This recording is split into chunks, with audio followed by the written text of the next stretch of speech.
All right, so let's get started. I'm just going to maximize this here so you can see the slides a bit better.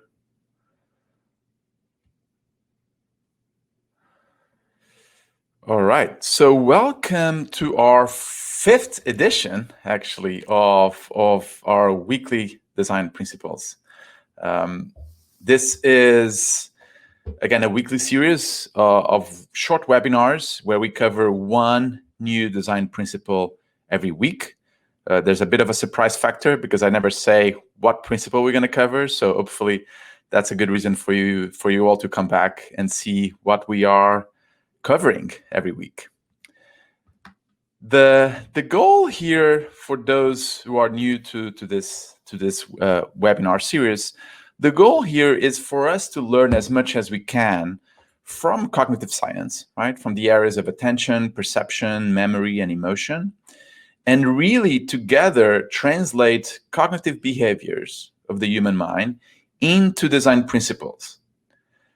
Universal design principles that we can then apply to UX, graphic design, data visualization, and many other fields. The goal here for me is really to empower all of you on the call with a creative toolbox of principles that you can apply in your own practice. And principle, for those who are maybe new to the term, a principle gives you a general idea or plan about something. It is never, or it should never be, a prescriptive, specific, detailed instruction on how to do certain things, right? It also expresses this fundamental quality or attribute determining the nature of something. So today's principle is actually on the serial position effect.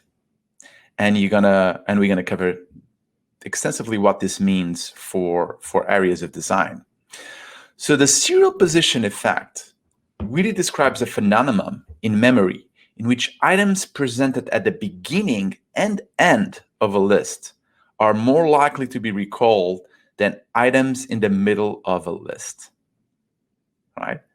Fascinating. So we memorize things at the beginning and at the end of a list a lot more accurately than things in the middle. This is, a few graphs that just attest to this. People have done a lot of research studies on word lists, but also lists of objects and things of that nature. And you can see here in these two cases where, the probability of recall is pretty high in the beginning of a given list. It kind of decreases substantially as you move towards the middle of that list. And then it increases again towards the end, right? Which is a serial position effect. Fascinating study, and we're going to see how that applies to many different areas of design. Now, there are two sort of critical effects at play here. One is the primacy effect. Is all about what you see first, right? And the theory goes that, when you are faced with a list for the first time, your mind is empty, right? It's kind of like a computer, right? Your RAM memory is kind of empty. So you have more probability of actually processing information by just seeing it for the first time, right? So this is the primacy effect. So things that you see first, you are more likely to recall them at a later stage.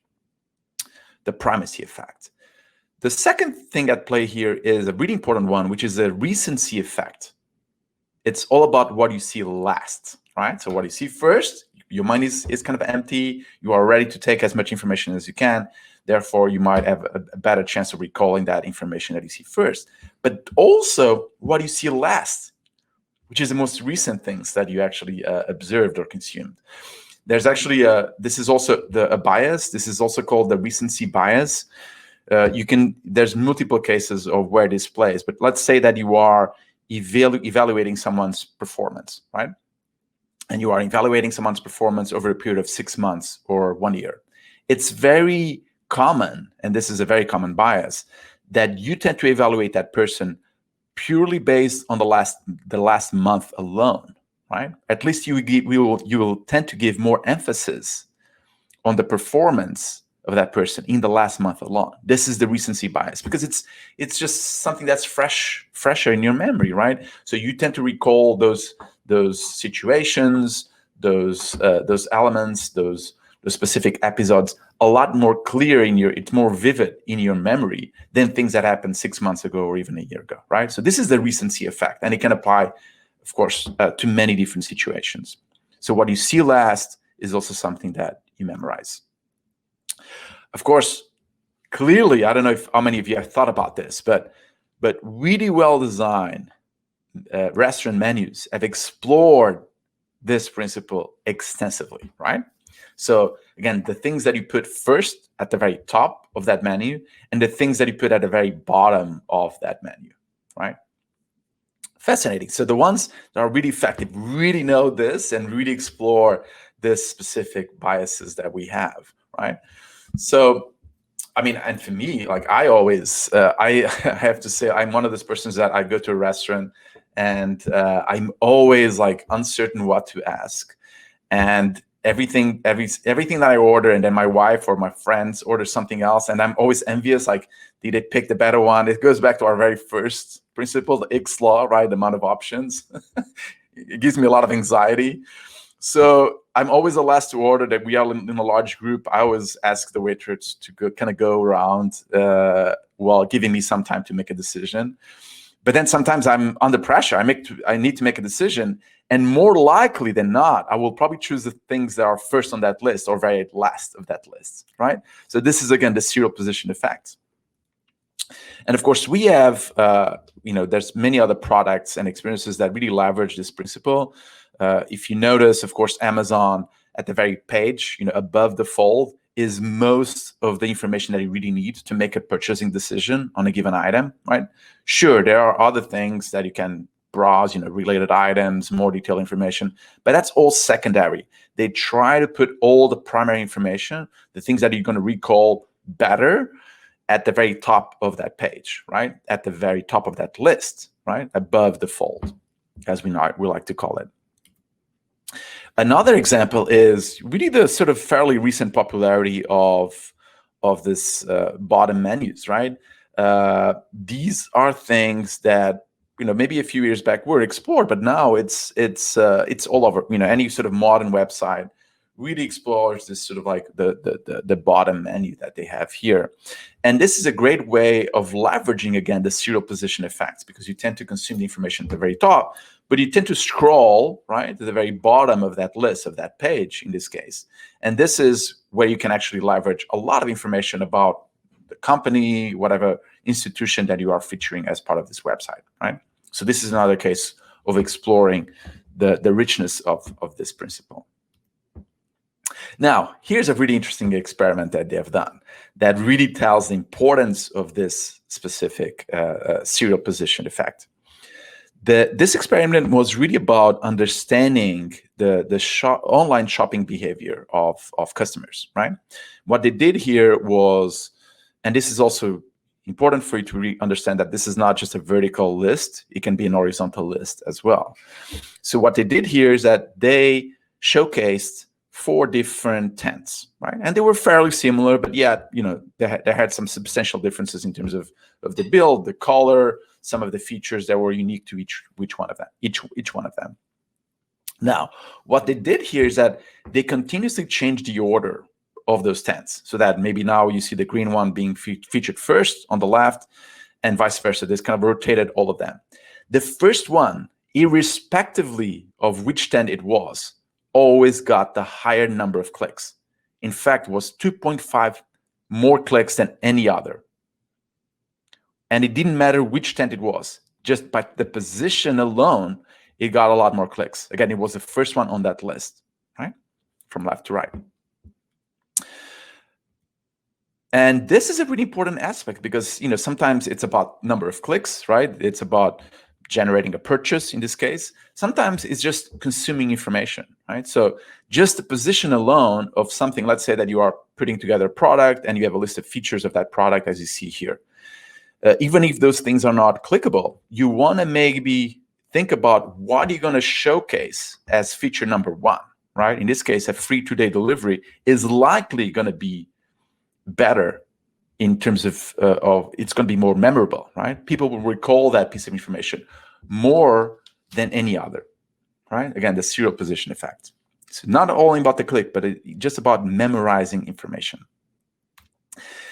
And I think this quote really explains this principle so well, because we are humans after all, right? And I think I love this quote. There is no expedient to which a man will not resort to avoid the real labor of thinking, right? So there's this implicit sort of understanding that, hey, if they are putting this thing as first, right, they probably think it's the most relevant for me, right? Otherwise, it would not be the first on the top of that list, right? On this case, on the left side of that list. Why would it be, right? So there's almost like an implicit assumption that things don't happen by accident, that this was, and sometimes they do, as we know so well from automated algorithms. But sometimes things are actually done in this way, in this fashion, and the thing that you see first as a designer, right, is probably likely the thing that people will remember the most. So, play with this position.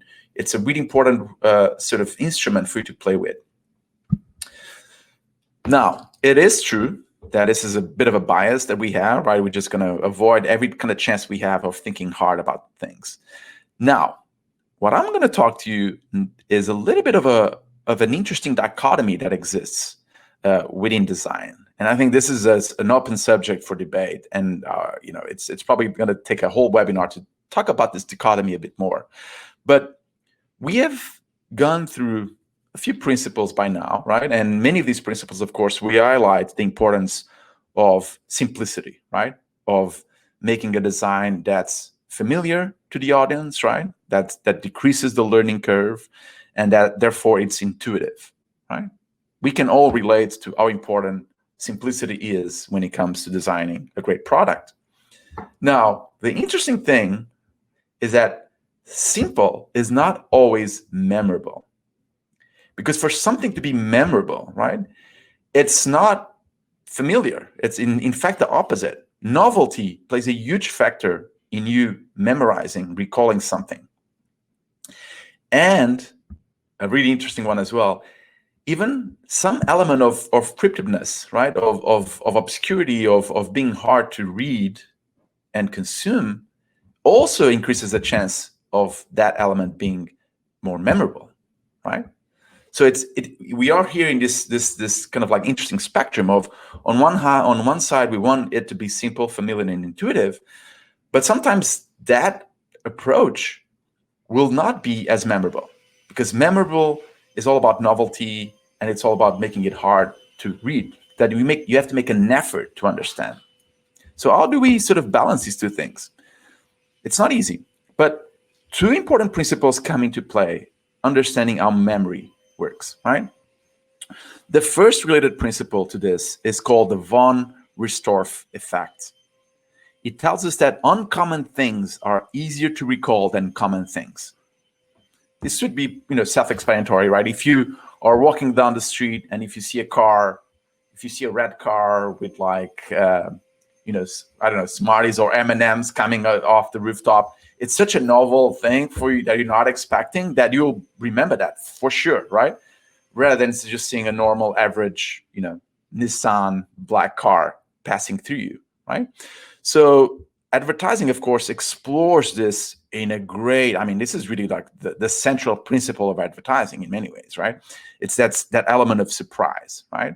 Surprising from the mundane, getting out of your familiar territory. In this case, this is just an imager. You can look, you can Google this principle online. There's many other examples. This one is, I thought, an interesting one because, again, you go and sit on the bench, and then all of a sudden it resembles a chocolate bar, and you see Kit Kat, and it's not something that you are expecting, right? When you go to a park, right? So that sense of novelty is, again, associated with being memorable.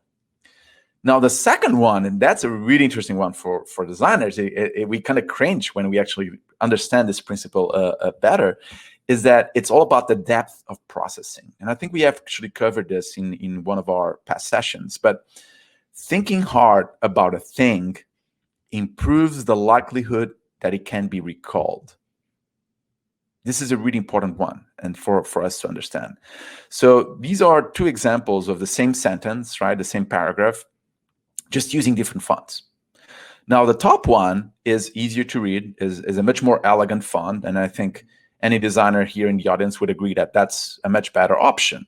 However, the not so elegant font below, because it makes it hard to read, we have to make an extra effort to actually read a font that it's not as easy.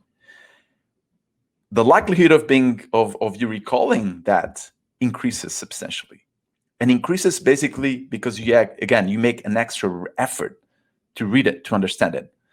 So therefore, it increases the chance of that being memorable, right?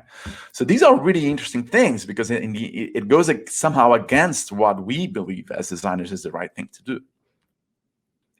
What I wanted to talk to you is about another principle, which we might even cover in depth at some point in the future, which is the signal-to-noise ratio, right? And this is a principle that has been, of course, adopted and advocated by many designers and, of course, many practitioners of data visualization. Signal-to-noise ratio can be applied in many different areas, including radio or audio or any type of communication channel. There's normally noise that can get in the way of the signal being the content, the message that you're trying to communicate. Applying this to data visualization, right, is noise comes in the form of unnecessary graphical elements, right? And sometimes, you can use shadow, really dark lines, extra X's, a variety of different things that just create visual graphical noise, which is not great. And of course, our job as designers is to remove those unneeded elements, to reduce the noise and maximize the signal, right? Therefore, to reach simplicity, okay? And, oh, here it is. This is an example of what you have as a before and after, right? So on the left side is something that has quite a lot of noise, right? There's repetition. There's like 3 times the word sessions there. There's, of course, dark lines, there's shading. There's definitely something you can do that's easier. I mean, even, of course, the orientation of the labels on the bottom. There's a bunch of different things that are not quite right with the graphic on the left, right? So our effort is always to simplify things, right? To make it easier to digest, to make it more familiar and intuitive. And again, maximize the signal, okay? And of course, we always go back. This is one of the most important statements for designers everywhere, right? Perfection is achieved not when there is nothing more to add, but when there's nothing left to take away. And this is all about the signal-to-noise ratio, right? It's this effort of removing all unnecessary things, all unnecessary information, so that you have the very sort of the simplest, most elegant, most effective execution, okay? Now, here's the paradox. We go back to this sort of interesting dichotomy that we have. In data visualization, Edward Tufte and many others have called this type of charts chart junk, right? These are great examples of what you should not do in data visualization. Why? Well, because of course this is really not about maximizing the signal. This is actually maximizing the noise, right? The noise here that you are adding all these gratuitous graphical elements that are not really adding to the communication itself. Or are they, right? That's the key question. Or are they? It's true, right? When it comes to simplicity, when it comes to accuracy, this is not quite right. It's really hard to read and interpret some of these things. We go back to the font. Now, from a memorability standpoint, right, from making these items memorable, chart junk is actually more effective, right? And here you actually have these 2 examples. On the right of each is, of course, the standard way of visualizing this information using either a simple bar chart or a simple line chart, right? This would be, again, advocates of that movement of chart junk would say, this is a much more effective. And it's true. It's a more accurate, arguably more effective. But is it more memorable? If the purpose is actually for something to be memorable, again, for people to actually recall at a later stage, chart junk and the 2 charts that you just saw before are a lot more effective for that specific goal. So I will end this webinar with a little bit of a tease for you to think about this interesting dichotomy between simplicity, right? What's familiar, what's intuitive, versus what's memorable, right? And the importance of novelty, the importance of somehow even being a cryptic type of challenge that forces you to think deeper about something. So for those who are new to this, this is a link that I always like to talk about. If you haven't seen it, I really encourage you to go there. It's my favorite Wikipedia page. It's called The List of Cognitive Biases, and you have a plethora of content here. Some of the biases are related to some of the principles that we have covered in the past and will cover in the future. Others are not, but it's super rich, interesting page, and you can spend hours reading through some of these stuff. So thank you so much. Thank you for making the time to join me here in this webinar today. If you want to be notified of future events like this and others, the best way is to follow me on Twitter if you haven't already. You can follow me on MSLima, MSLIMA. It's probably the best way. Or you can follow me here on Crowdcast. And you can actually do here right now, there's a little green button at the very top of the UI that says follow. If you click on follow, you can actually, again, be notified as soon as an event like this goes live. And I'm of course, planning many other future events, from interviews, from panels, and etc. So that's another great way for you to be notified of future webinars.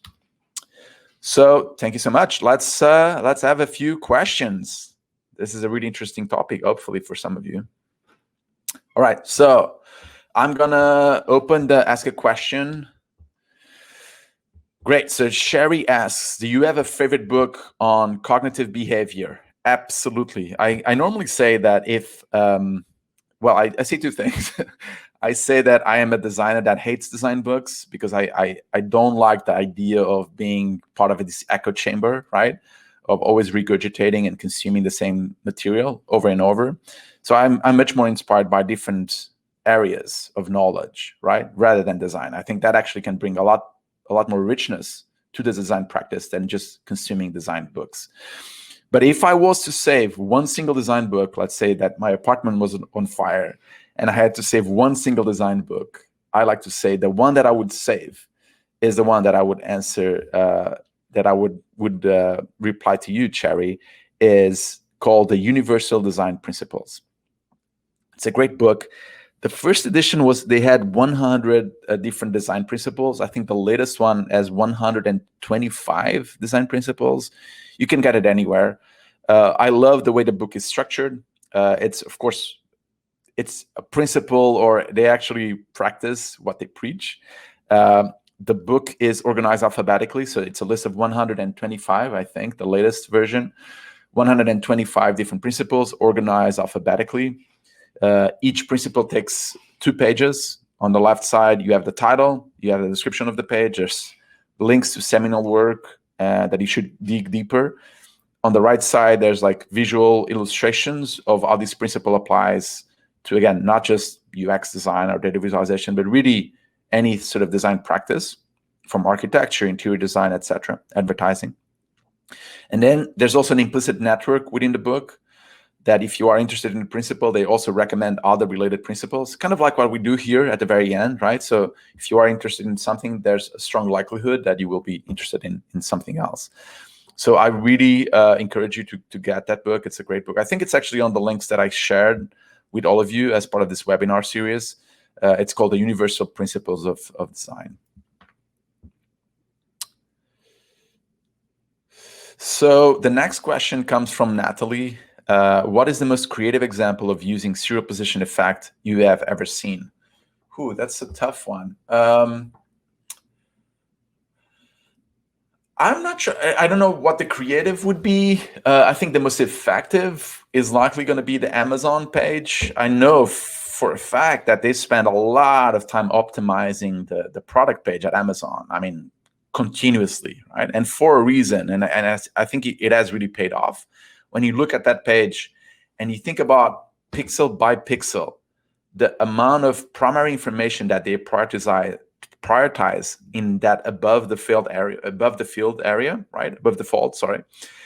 which is actually not a big area. If you think about the different sort of form factors that you have, different laptops, mobile experiences, etc., you end up with a very sort of tiny area above the fold, right?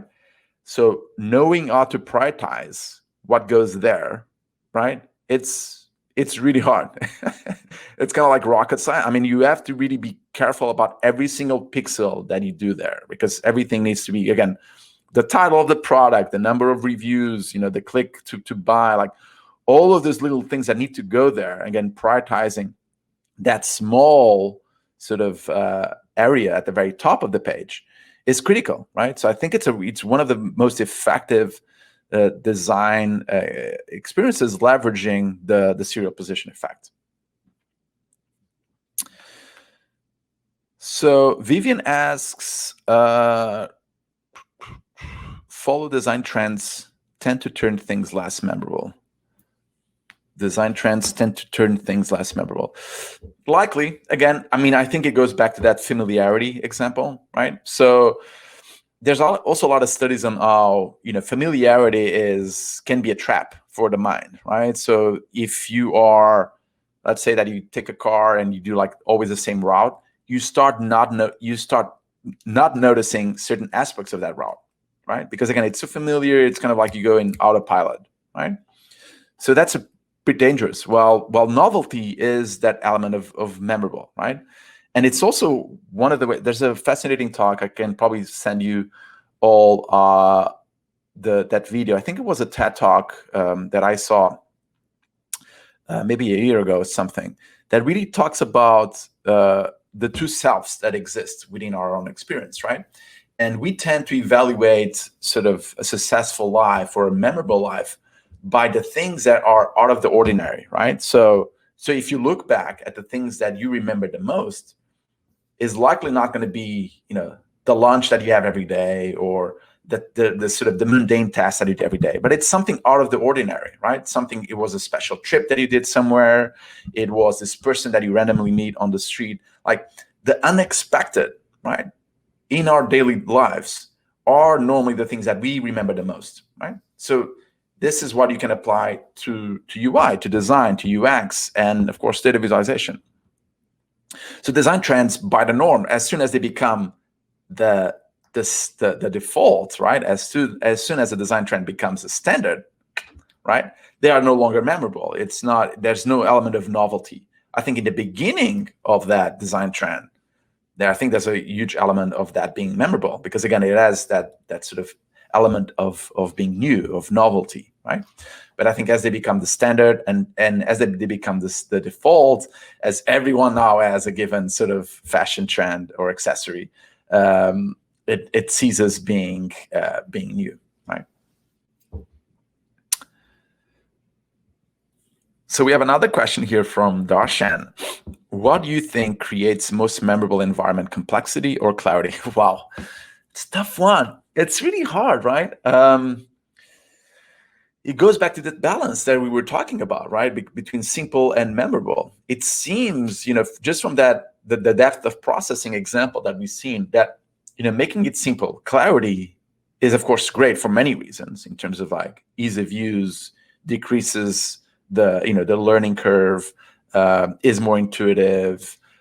All of those are great attributes. Now, from making it more memorable, it might not be the case, right? And again, something that's a little bit more complex, that forces you to make an extra effort to grasp, to read, to understand, is likely going to be more memorable, right? So I think that's the really interesting paradox that we have in our hands. And how to actually prioritize one versus the other will very much depend on the audience and the goal, right, of that specific product or experience you're trying to create. Again, take advertising, for example. I'm not going to make a huge, broad generalization, but they really explore the von Restorff effect, right? They are really about making something stick, as they like to say, right? Something that is memorable. So in that case, clarity might not be their biggest goal or priority, right? It's making something that's memorable, that sticks. So in that case, they will likely explore things that make you think twice, that are completely novel that you never seen before, or make you think or look twice, right? Again, playing with that extra effort that you do in your brain in order to make it more memorable, because that's the ultimate goal that they have. So how you approach these two, sort of this spectrum between simple and memorable, really depends on the goal and the audience of that single product.